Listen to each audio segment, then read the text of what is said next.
ସମ୍ବଲପୁର ସଭା ପରେ କେନ୍ଦୁଝର ଗସ୍ତ କରୁଛନ୍ତି କେନ୍ଦ୍ର ଗୃହମନ୍ତ୍ରୀ ଅମିତ ଶାହା। କେନ୍ଦୁଝର ମେଡିକାଲ ଗ୍ରାଉଣ୍ଡରେ ଆୟୋଜିତ ବିରାଟ ଜନସଭାରେ ସମ୍ବୋଧନ କରିବେ ଅମିତ ଶାହା ଏବଂ ସେଠାରୁ ଢେଙ୍କାନାଳର ପରଜଙ୍ଗ ଏବଂ ପରେ ନୟାଗଡ଼ ଯିବେ ଗୃହମନ୍ତ୍ରୀ ଅମିତ ଶାହା। ସେଠାରୁ ଲୋକଙ୍କୁ ସମ୍ବୋଧନ କରିବା ସହ ନିଜ ଦଳର ପ୍ରାର୍ଥୀଙ୍କ ପାଇଁ ଭୋଟ ମାଗିବେ। ତେବେ ସିଧାସଳଖ ଯିବା ଆମେ केन्दुझर जिबा एवं सेठारे मेडिकल ग्राउंड रे आयोजित सभामंचरू प्रभात विषय आम प्रतिनिधि सीधासलख जोड़ी होती।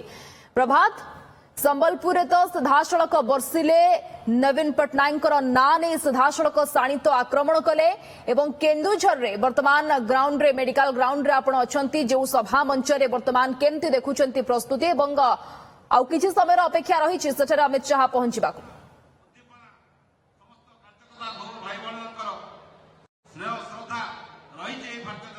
देखो आप कहते किसी समय पर केंद्र मंत्री जे रही गृहमंत्री अमित शाह से केन्दुझर माटी आसिक पहुंचे और जहाँ मुझे कहती जे जो केन्दुझर जो रही मेडिकल ग्राउंड से मेडिकल ग्राउंड रे विराट जो रही साधारण सभा से उद्बोधन देवे जहाँ कहते शाणित स्वर रही अमित शाह राज्य सरकार प्रति एवं दीर्घ 25 वर्ष धरिक सरकार जो भाई भाव में ओडिशा वर्तमान राजनीति चलती वर्तमान गोटे परिवर्तन स्वर देखा मिलूँ ओडिशावासी मन में। आम सहित किसी कर्मी अच्छा जो मैंने सीधा सड़क आसी आप देखिपे तीनोटी टेंट कर तीनोटी टेंट रे जो चेयर को आप देखिए सबू चेयर बर्तमान भर्ती हो सारी कारण आ किसी समय पर प्रिय केंद्र मंत्री अमित शाह जी वर्तमान केन्दुझर माटी आसी पहुंचे। आम सहित किसी कर्मी अच्छा आम प्रतिक्रिया नवा। अमित शाह आपण माटी की आसुचंती केते उत्साहित अच्छा आपण माने?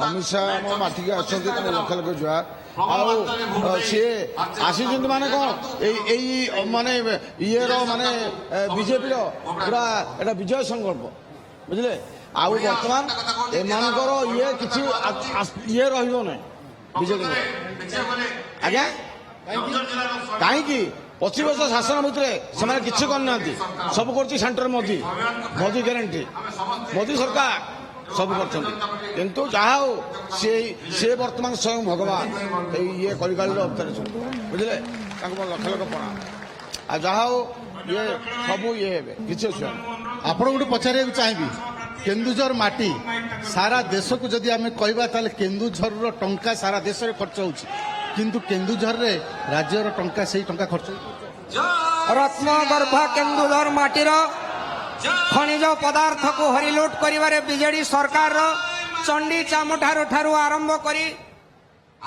भड़ाटिया पांड्यान पर्यंत समस्ते जेपरी पिंपुड़ी माने खाद्य संग्रह करिवारे व्यस्त थांटी ठीक सेमिति केन्दुझर जिलार खनि पदार्थ को लुट करिवा पई चक्रांत चलैचंती बीजेडी सरकार दीर्घ 24 वर्ष हो गलानी। ए सरकार को उपाड़ी फिंगिवार समय आसी आगामी 24-25 तारीख दिन रे ए सरकार हबो भारतीय जनता पार्टी सरकार हबो दीर्घ 24 वर्षर बीजेडी सरकार ए ओडिशा विदाय नब पांड्यान जे कि नवीन बाबूंकर गुमास्ता साजंती से बंदाई जेल रो सेल भीतर काल कोठरी भीतर रहिबे ए विश्वास ने ये विजय संकल्प समावेश आज केन्दुझर ठारे अनुष्ठित होईछि। देशर गृहमंत्री अमित शाह मार्गदर्शन रे भारतीय जनता पार्टी अगणित बंधु माने माँ मौसी माने विजय संकल्प समावेश को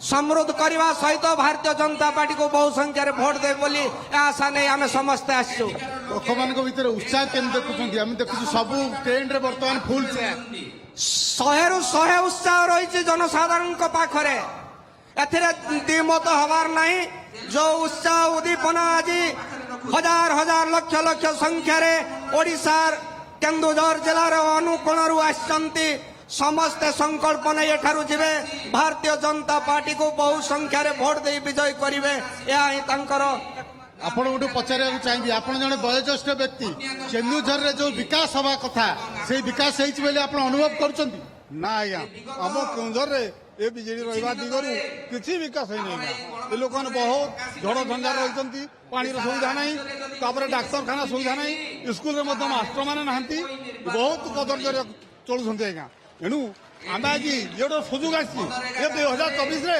ଆମେ ଏ ପଦ୍ମ ଫୁଲକୁ ଇଏର ବିଜୟ କରିକି ଆମେ ସୁବିଧାରେ ରହିବା ପାଇଁ ଆମେ ଚାହୁଁଛୁ ଆଜ୍ଞା। ଆଉ ଲାଗୁଛି କି ଓଡ଼ିଶାରେ ବିଜେପି ସରକାର ଆସିବ? ଆଜ୍ଞା ବିଜେପି ପ୍ରାୟ କେବଳ କର୍ମୀମାନଙ୍କୁ ଛାଡ଼ିଦେଲେ ସମସ୍ତେ ବିଜେପି ଆଜ୍ଞା ମାତି ଯାଇଛନ୍ତି ଆଜ୍ଞା। କେମିତି ଗୋଟେ ପରିବର୍ତ୍ତନ ଲୋକଙ୍କ ମନରେ ଆସିଲା? ଆଜ୍ଞା ଦୁଃଖ ଆଜ୍ଞା ଅସୁବିଧା ବିଜେଡି ଦ୍ୱାରା କିଛି କାର୍ଯ୍ୟ ହେଇପାରିଲା ନାହିଁ ଆଜ୍ଞା। ଟଙ୍କା କେବଳ କର୍ମୀମାନେ ଖାଇଦେଲେ ସବୁ, ଆଉ କୌଣସି କିଛି ସୁବିଧା ପ୍ରଜାମାନଙ୍କ ପାଖରେ ପହଞ୍ଚିଲା ନାହିଁ। ଚାଷରେ ରହିଗଲା, କଳକାରଖାନା ରହିଗଲା, ଆଉ କୌଣସି ଆଜ୍ଞା କିଛି ସୁବିଧା ପାଇପାରିଲେନି। ଏଣୁ ସମସ୍ତେ ଉତ୍ସାହ ହେଇକି ଚାହିଁଛନ୍ତି ଯେ ଆମେ ବିଜେପି କି ଭୋଟ ଦେଇକି ବିଜେପି ସରକାରଙ୍କୁ ନରେନ୍ଦ୍ର ମୋଦି ପ୍ରଧାନମନ୍ତ୍ରୀ କରିବୁ।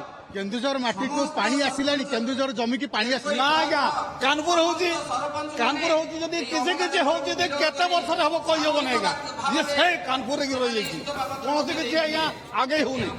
ସେମାନେ ସବୁ ଟଙ୍କା ଖାଇ ଦଉଛନ୍ତି। ଯୋଉମାନେ ପ୍ରାର୍ଥୀ ମାନେ ଆପଣଙ୍କର ଚଳିତ ନିର୍ବାଚନରେ ଠିଆ ହେଇଛନ୍ତି, ଆପଣଙ୍କୁ ଲାଗୁଛି ସେମାନେ ସବୁ ଆପଣଙ୍କୁ ପାରିବେ? ଆଜ୍ଞା କିଛିଟା ଅଛି ଭରସା ଆଜ୍ଞା, ସେମାନେ ପାରିବେ ନିଶ୍ଚୟ ଆଜ୍ଞା। ଦୁଃଖ ଶୁଣିବେ, ଦୁଃଖ ନ ଶୁଣିଲେ ପୁଣି 5 ବର୍ଷ ପରେ ଆଉଥରେ ଅଛି ଯୋଜନା, ଆମେ ତାକୁ ବାହାର କରିଦେବୁ। ସେ 25 ବର୍ଷ ଶାସନ କାର୍ଡରେ କିଛି ଆଜ୍ଞା କରି ହଉନି, କିଛି ନାହିଁ ଆଜ୍ଞା। ସେଇ ଯେମିତି ମାଟି ହେଇକି ରହିଛନ୍ତି ସେମିତି ମାଟି ହେଇକି ରହିଛନ୍ତି ଆଜ୍ଞା। ନିଶ୍ଚିତ ଭାବରେ ଆପଣ ଶୁଣୁଥିଲେ, ଆଉ କିଛି ମଧ୍ୟ ପ୍ରତିକ୍ରିୟା ନେବା, ଆପଣଙ୍କଠୁ ପ୍ରତିକ୍ରିୟା ନେବି ଯେ ବିଶେଷ କରି କେନ୍ଦୁଝର ମାଟି ଆଜି ଅପେକ୍ଷା କରିଛି ଅମିତ ଶାହଙ୍କୁ। କଣ ଶୁଣିବେ, କେମିତି ଆଟାକ୍ କରିବେ ରାଜ୍ୟ ସରକାରଙ୍କୁ ବୋଲି ଭାବୁଛନ୍ତି? ଯାହା ହଉ କେଉଁଝର ମାଟି ଆଜି ଧନ୍ୟ ହୋଇଛି। କେଉଁଝର ଜିଲ୍ଲା ଆଜି ସୁନା ପଡ଼ିବ, ଯେ ପବିତ୍ର ହବ। ଆଉ ଯୋଉ ସରକାର ବର୍ତ୍ତମାନ ଚାଲିଛି 24 ବର୍ଷ, ତାର ଅବସାନ ଘଟିବ ବୋଲି ଆମେ ଆଶା ପ୍ରକାଶ କରିଛୁ।